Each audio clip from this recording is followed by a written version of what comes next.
ቴዲ አፍሮ ቆሞ ሲዘፍን ከአፉ ውስጥ የሚወጡ አስፈሪ አውሬዎች ለዘፈን በተሰበሰበው ህዝብ ላይ በአፉ በጆሮ ሲጠቀጠቅ ነው ያሳየኝ የእግዚአብሔር መንፈስ።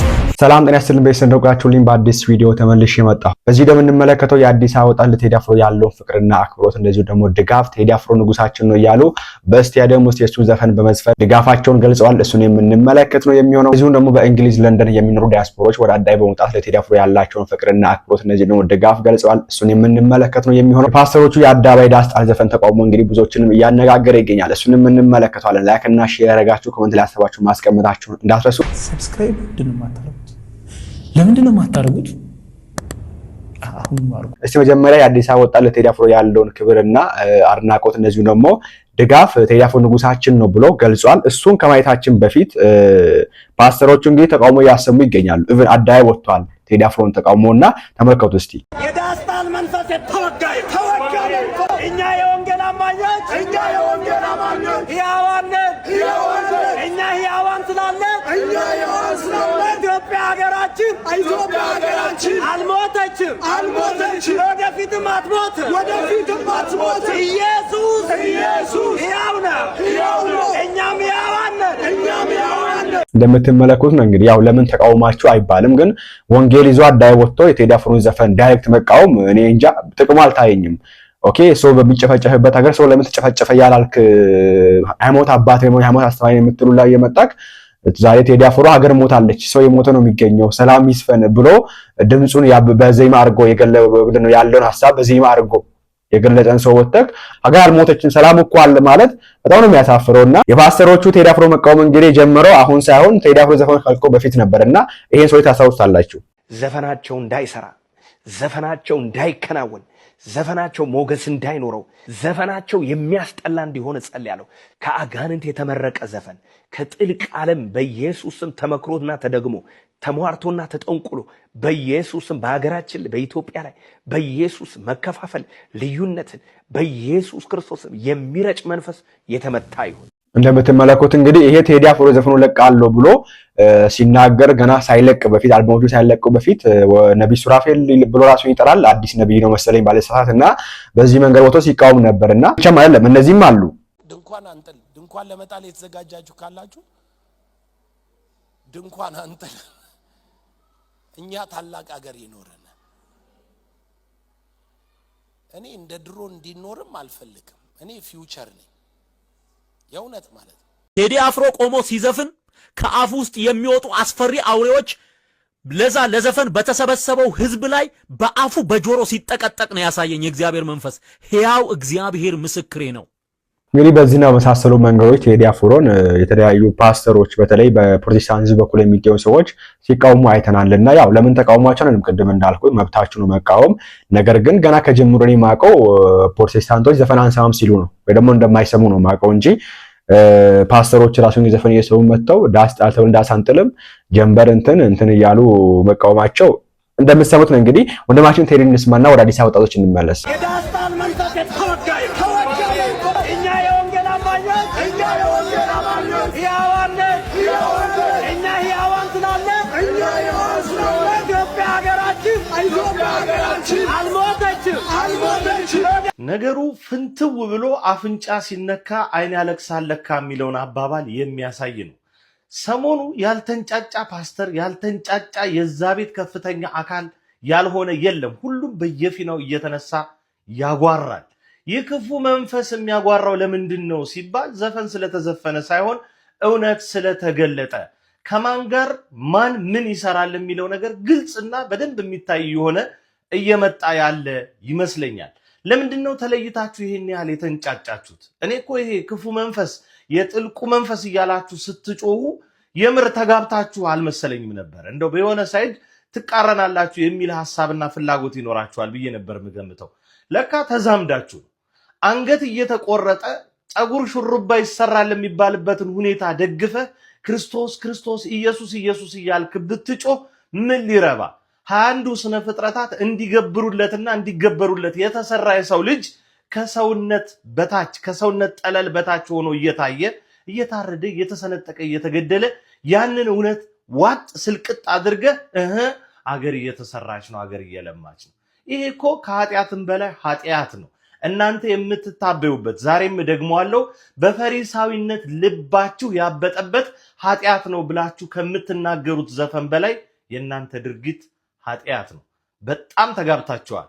ወንድማይቴ እግዚአብሔር ይስጥልን። ለመናገር ፕሮቴስታንቶች ወይ ደግሞ ፕሮቴስታንቶች አልኩ ሁሉንም አይወክልም። እንግዲህ ፓስተሮች በዚህ ልክ የመቃወም ሞራሉ ካላችሁና ነገሮችን የምታወግዙ ከሆነ ትላንትና በሃይማኖታቸው ምክንያት ብቻ በየገዳማቱ ለሀገር የሚጸልዩ ቆሎ ብቻ የሚበሉ ቅጠል የሚበሉ አባቶች በዛ መንገድ ሲታረዱ ስቲል ዛሬም ድረስ ማለት ነው ሲታረዱ ለምን ያልተናገራችሁ? ለምን ይሄ ነገር ትክክል አይደለም፣ ለሀገራችን ችግር ያመጣል፣ ይሄ ነገር እግዚአብሔር ይቆጣል፣ በዚህ ነገር አይደረግም፣ ዜጋ ናቸው፣ ቢያንስ ሃይማኖታቸውን ተውትና ዜጋ ናቸው ብላችሁ ለምን ወጣችሁ ያልተቃወማችሁት? ኦኬ በሰሜኑ በኩል ጦርነት ሲደረግ ለምን ያልተቃወማችሁት?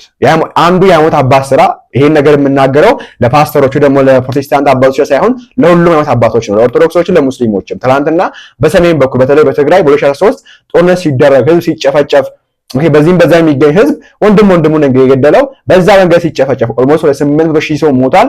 ያንን ሁላ ወጣችሁ ያላወገዛችሁ ዛሬ አንድ ዘፋኝ ወጥቶ ዘፈና ወጣ ሐሳቡን በዜማ ገለጸ ብላችሁ መቃወም ግራ ይገባል። ኦኬ አሁን በሰሜኑ በኩል ትልቅ ጦርነት አለ። ከቴዲ አፍሮ በላይ የሚያሳስበን በአማራ ክልል የተደረገ የሚገኘው ጦርነት ነው። ከቴዲ አፍሮ ዘፈን በላይ ሊያሳስባችሁ የሚገባው ልታውግስ የሚገባው በኦሮሚያ ክልል የተደረገ የሚገኘው ጦርነት ነው። በተለያየ በቤኒሻንጉል በኢትዮጵያ በአራቱም አቅጣጫ ጦርነት አለ አሁን ላይ። ይሄን ጦርነት ያላወገዛችሁ ፓስተሮች ገና አንድ ዘፈን ይዘው መጣ። ኦኬ ዘፈን አወገዛችሁን በል ትክክል ናችሁ፣ አውግዙ። ሃይማኖት አባቶች ዘፈን ማውገዝ ስራቸውን ስለሆነ አውግዙ፣ ችግር የለውም መጽሐፉ እንደዛ ስለሚል ማለት ነው። ግን ለማውገዝ የቴዲ አፍሮ ዘፈን ነው ማውገዝ ያለባችሁ። ስንት የሚወገዝ ዘፈን አለ። የቴዲ አፍሮ ዘፈን ጽድቅ ነው ያከለም ይገኝ አሁን ቢሆን እኔ እንደዛ ብዬ አላምንም። ግን ስንትና ስንት የሚወገዝ ዘፈን አለ። ሰዎች እርቃናቸውን እየሄዱ በሚዘፍኑበት ሀገር ያንን ዝም ብለክ እያየክ እዚህ ጋር መጥተህ ቴዲ አፍሮ ያዘንጋ ተቀበል የምትለው ከሆነ ይሄ በጣም እኔ አላውቅም ማየም መንፈስ ውስጣችሁ እንዳለና በዚህ መንገድ እንሰራ ነበር። ይሄ እንዳለ ሆኖ ግን ቴዲ አፍሮን እንግዲህ የሚደግፉ ብዙ ሰዎች እንዳሉ ግልጽ ነውና የአዲስ አበባ ወጣቶች እንግዲህ በስታዲየም ደግሞ በኳስ አለ መሰለኝ አይ ቲንክ ቡና ከእሁድ ይጫወታልና የቡና ደጋፊዎች በአዲስ አበባ ስታዲየም ውስጥ እንግዲህ የቴዲ አፍሮ ዘፈን እየዘፈኑ ለዚህ ደግሞ ቴዲ ንጉሳችን ነው እያሉ ድምጻቸውን አሰምተዋል። እስቲ እንመልከት።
እንደምትሰሙት ነው እንግዲህ ይሄ ብቻም አይደለም። ቴዲ ንጉሳችን እያሉ እንግዲህ ከሰላምታ የተባሉ በንጉሱ የተባሉ ቴዲ አፍሮ ንጉስ አድርገው ያላቸው ድጋፍ ሲገልጹ ነበር።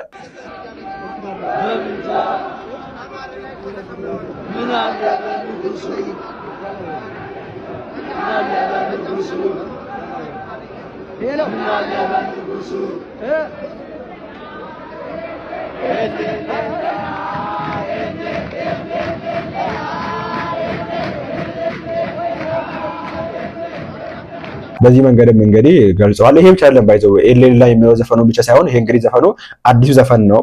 እሱ ብቻም አይደለም ሰመመነ የሚል ዘፈንም አለው። ሰምታችሁ ኮራ አላቅም። እሱንም እንግዲህ ያሉት ነበር።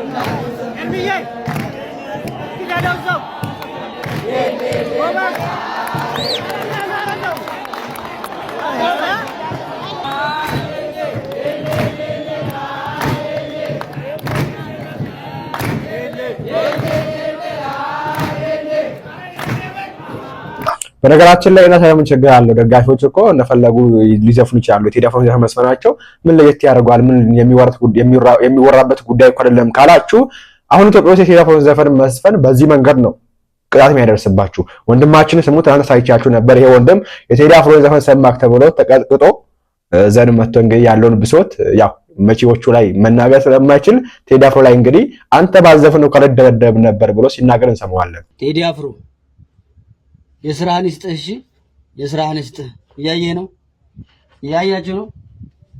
የስራህን ይስጥህ። እሺ ይሄም በእኛ ስቃይ የሰበሰብከውን ብር አትብለው። አንተ አንድ ዘፈን ባወጣህ ቁጥር እኛ መከራችንን እናየ፣ እኛ እንቀጠቀጣለን። ስንት አንተ የድሮ ታሪክ ባነሳ ቁጥር እኛ ሰቀቀን ነው፣ እኛ ሽባ እንሆናለን። አንተ ብዙ ብር ዶላር ተሰበስብበታለህ። ምን አለ ብትሆን በቃ የድሮ ታሪክ እኮ ድሮ በቃ ሰርተው አልፈዋል። የራሳቸውን ታሪክ አልፈዋል። እኔ እኮ ብቻዬን ነው ልጅ ማሳደገው አይደለም እንዴ? ሰው ሳገኝ ጎረቤት አቁሜ እመጣለሁ። ሰራተኛ ሳገኝ ሰራተኛ ጋር እንደ እናቴ ጋር ነው እኮ ይቺን ልጅ አድርጌ የማሳድገው አይደል እንዴ? እኔ አሁን በዚህ ጉዳይ አንድ ነገር ብሆን ልጄ እኮ ጎዳና ወጣች ማለት ነው አይደል እንዴ? ቤተሰብ እሺ ምን እንሆንሽ? ከቻልክ አንዱ ናችሁ። አረ በቃ አንድ የፍቅር ዘፈን ህዝብ አንድ የሚያደርግ ነገር ዝፈኑና ህብረተሰቡን አፋቅሩት። እናንተ ባትኖሩ እኮ እኛ ሰላም እንሆን ነበር እኮ። እናንተ ባትኖሩ ሰላም እንሆናለን። ሰላምም ሆነናል። ሰላም ሆነን አልፏል እኮ አይደል? 77 የወሎ ህዝብ ሲራብ እኮ የወለጋ ህዝብ ነው አይደል እንዴ? በሬ ሰጥቶ እርሻ ሰጥቶ ልጁን ሰጥቶ ድሮ እኮ ነው ብሎ ያለ ነበረው አይደል እንዴ? የትግራይ ህዝብ ሲቸገር እኮ የወሎ ህዝብ ነው እንደዚህ የሆነ የለም። የጎጃም ህዝብ ሲቸገር እኮ የትግራይ ህዝብ ነው ሲደርስለት የነበረው አይደል? እናንተ ባትኖሩ እኮ እኛ ፍቅሩን እንኖራለን። አረ እንኖርበት። አሁን ለማንኛውም ፈጣሪ ተርፊያለሁ። እንግዲህ በዚህ መንገድ ምሬቱን ሲገልጽ እንመለከታለን። ይሄ ሰው እንግዲህ ቴዲ አፍሮን ዘፈን ሰማ ተብሎ ተቀጥቅጦ ተደብድቦ ያው ቅድም እንዳልኳችሁ የደበደቡ ሰዎች ላይ ምንም መናገር ስለማይችል ፍርሃት ስላለ በቴዲ አፍሮ ላይ ወጥቶ እንግዲህ ንዴቱን ባዘፍን እኮ የወለጣት አይደርስብኝም ነበር ብሎ ሲናገር እንመለከታለንና ለየት የሚያደርገው ምንድነው? እነዚህ የስታዲየሞቹን ደጋፊው ደግሞ የቡና ደጋፊዎችን ቴዲ አፍሮን ዘፈን መስፈንና ቴዲ አፍሮን ንጉሳችን ብሎ መናገር ይሄ ሪስክ እንዳለ ሆኖ እያወቁ ነው እንግዲህ እዚህ ጋር የቴዲ አፍሮን ዘፈን ድምጻቸውን ከፍ አድርገው ቴዲ አፍሮ ንጉሳችን ነው እያሉ ሲናገሩ ምን ሰማቸውና ምን ያክል እንደሚወዱት ያው ከዚህ የትም እንግዲህ ከቴዲ አፍሮ ጋር የአዲስ አበባ ልጆች የሚስማሙበት አንድ ጉዳይ ነው። እሱም እንግዲህ የሸገር ጉዳይ ነውና ይሄን ተመልከቱ እስቲ።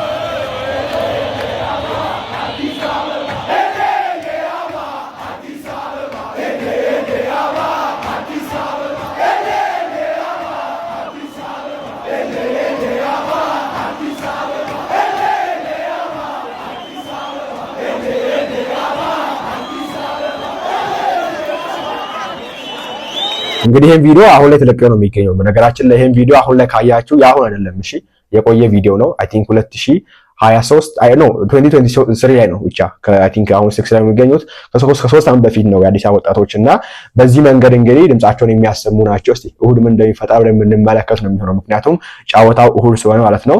በዚሁ አጋጣሚ ይሄ ዘፈን እኮ ፖለቲካ አይደለም ለዛ ነው የዘፈኑት ወይ ደግሞ ይሄ ጉዳይ እኮ የሀገር ጉዳይ አይደለም ካላችሁ አብዛኛዎቹ የቴዲ አፍሮ ዘፈኖች ግጥማቸውን አይታችሁ ከሆነ ስለ ሀገር ነው።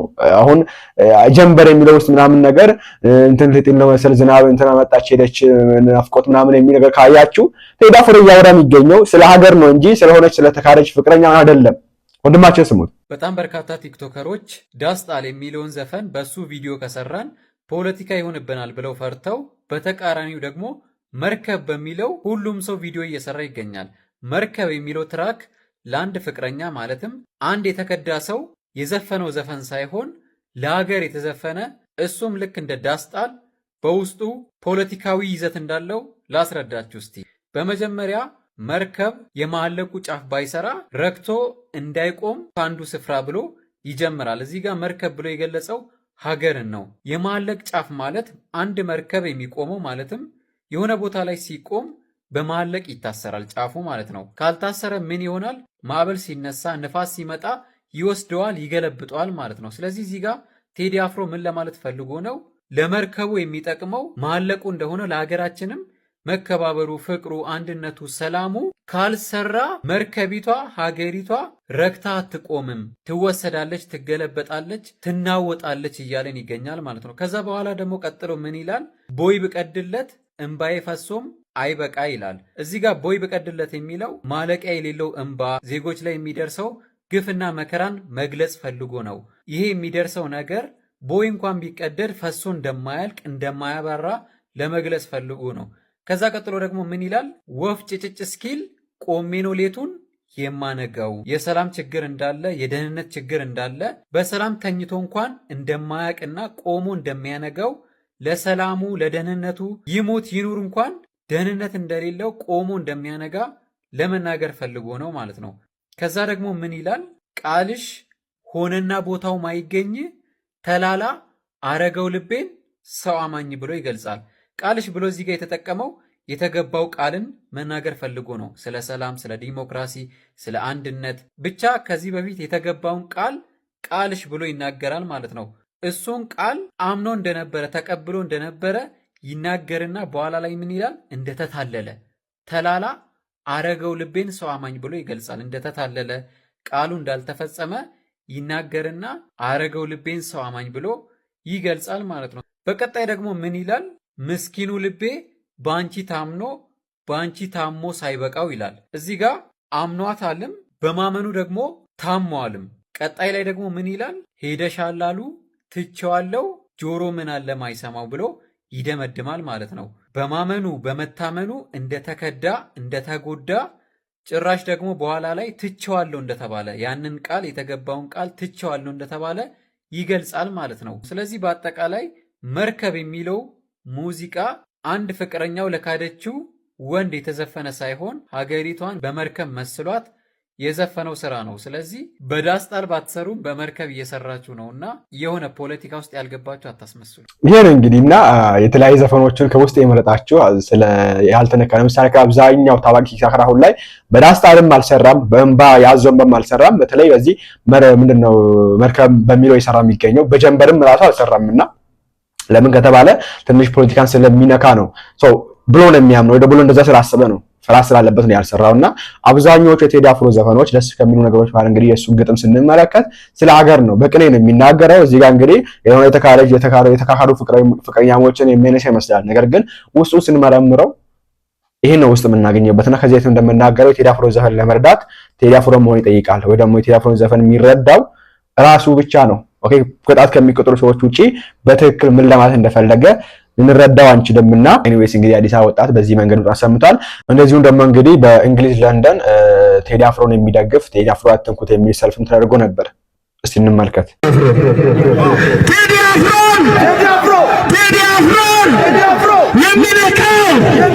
የሚነካው የአማራን ሕዝብ የኢትዮጵያን ሕዝብ የአዲስ አበባን ሕዝብ እንደነካ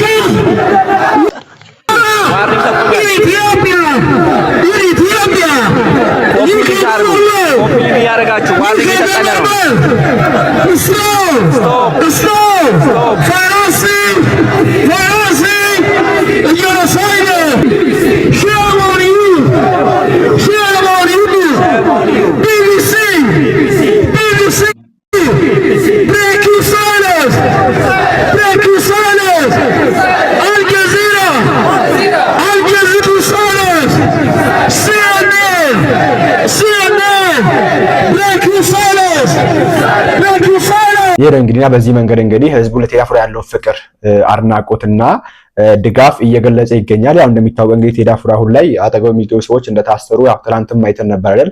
አጠገው የሚገኙ ቀኝ እጁ የሚባለው ጓደኛውና እንደዚሁ ደግሞ ምክትል ማናጀሩን ታስራለች። እንደዚሁም ደግሞ ትላንትና ማታ መሻሽ 6 ሰዓት ከ6 ሰዓት በኋላ ወደ ቴዲ አፍሮ ቤት ሄደው ቤቱን ለመፈተሽና አንድ ጓደኛውን እንፈልጋለን ብለው እንግባ ሲሉ ቴዲ አፍሮ አይ ከ6 ሰዓት በኋላ ላስገባችሁ ህገወጥ ናችሁ ብለው እንደመለሳቸው ትንሽ ግብግብ ተፈጥሮ ነበረ አይተን ነበርና በዚህ ጉዳይ ወንድማችን ዮኒ ማኛ የተናገረው ነገር አለ። ትላንትም ማሰምቻችሁ ነበር። አይ ወደ ኋላ አካባቢ ያስቀረው መሰለኝ ቪዲዮውንና እሱን እንመልከት። ሰላም እንዴት ናችሁ? ክብሩ ይስፋ የእናትና የልጁ ሁሉ ነገር አማን። ወደ ገደለው እንግባ።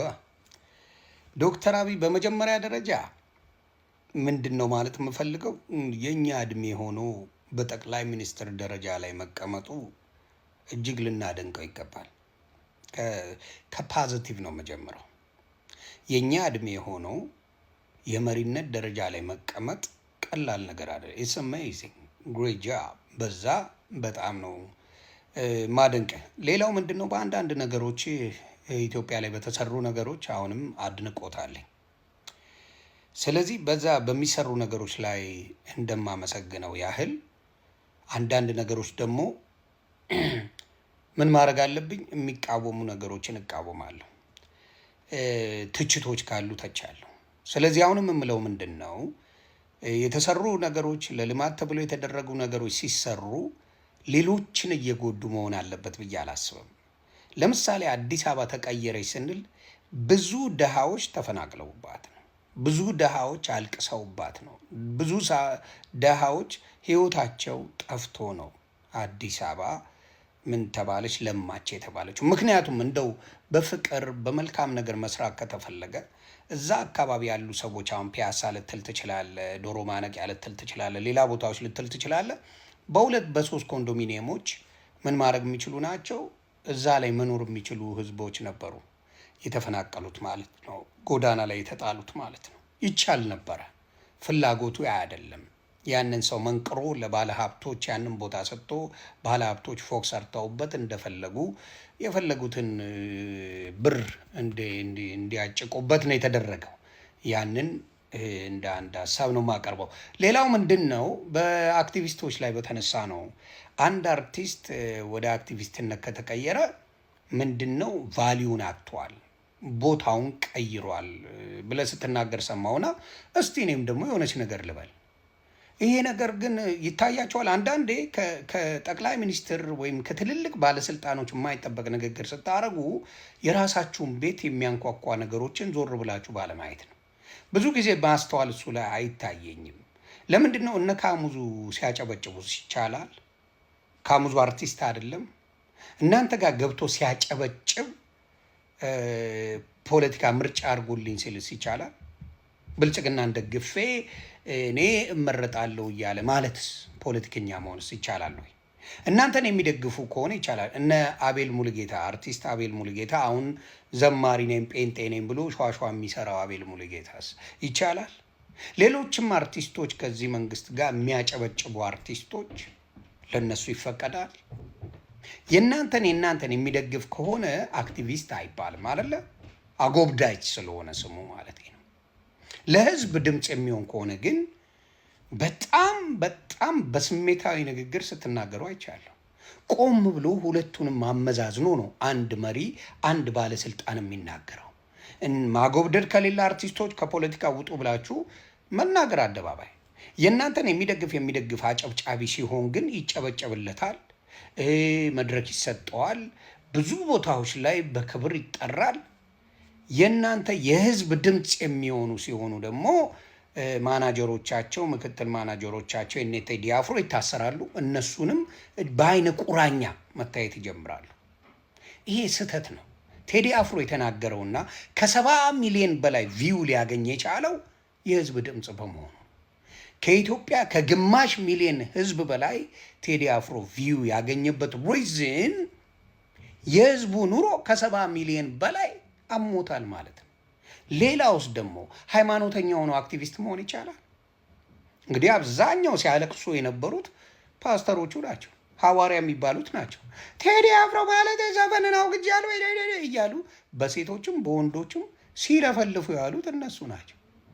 ታዲያ ዘፈን ኃጢአት ነው ከተባለ ለምን ይሰማሉ? ለምን የቴዲ አፍሮ ዘፈን ብቻ ተደመጠ? ለምን ሌሎቹ አልተሰሙም? አያችሁ፣ ለምን እናንተስ አልተቃወማችሁም? ለምሳሌ ቴዲ አፍሮን ሰድቦ ዘፈን ለሰሩ ሰገጤያሞች ለምንድን ነው ለነሱስ አስተያየት ያልተሰጠው? ለምን? መንግስትን ከደገፈ ምንም አክቲቪስትነት ይቻላል። እናንተ የሚደብራችሁ መንግስትን ትችት የሚሰጥ አክቲቪስት ነው ሀገር የማይገባው፣ ሀገር ላይ እርምጃ የሚወሰድበት፣ ኑሮ የሚመሰቃቀልበት፣ ብልጽግናን ተቃውሞው የተቸ ብቻና ብቻ ነው። ይሄን ደግሞ ልታስተካክሉት ይገባል። እናንተ ዶላር አይደላችሁም። ሁሉም ሊወዳችሁ አይችልም። ስፔሻሊ ደግሞ ለንጹሐን ህዝብ አልተሰራም። እውነቱን እነግራለሁ። ለባለ ሀብት ተሰርቷል፣ ለሌባ ተሰርቷል፣ ለዘራፊ ተሰርቷል፣ ለጥቅመኛ ተሰርቷል። ለንጹህ ምስኪን ግን አንድም ባልታበሰም ጋራንቲድ ፖለቲካ ለመስራት ካልሆነ ፖለቲካ ስትሰሩ አደባባይ ታስቀምጡና እያስለቀሳችሁ የአንድ ኮንዶሚኒየም ትሰጡና ሚሊዮን ታስጨዋላችሁ። እንደዚህ አይነት ነገር ነው ያየነው እንጂ ለውጥ የለም። እውነቱን ልንገርህ ለውጥ የለም።